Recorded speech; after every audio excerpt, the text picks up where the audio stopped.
السلام عليكم.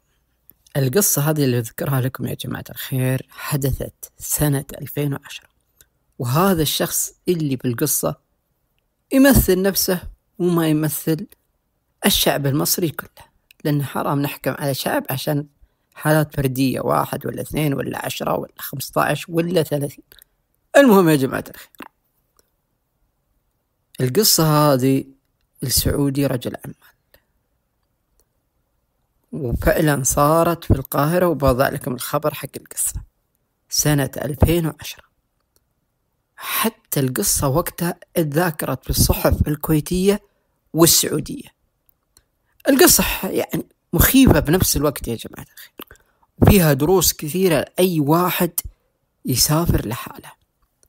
المهم، في نهاية ديسمبر من عام 2010 سافر رجل أعمال سعودي إلى جمهورية مصر العربية، وتحديدا للقاهرة، في رحلة قصيرة يبغى يخلص له كم شغلة.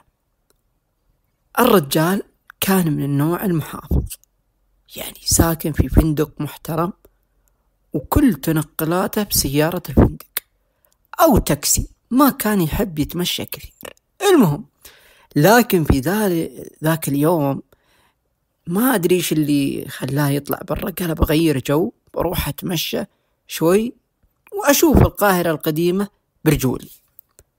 المهم، لبس شماغة، تعرفون رجل أعمال شوي كبير في السن، ما يحب يلبس يعني زي الشباب وكذا، ثوب وشماغ، وطلع من الفندق في منطقة وسط البلد القديم، ومشى له حوالي نص ساعة، وبدأ يدخل في أزقة ضيقة شوي، وشوارع جانبية مليانة محلات صغيرة وبسطات.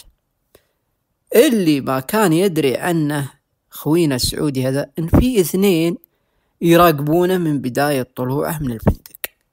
كانوا راكبين دباب كفرتين قديم أصفر اللون، وعيونهم ما تفارق الرجال، كأنهم يقرون تحركاته من فوق كتفه. سبحان الله،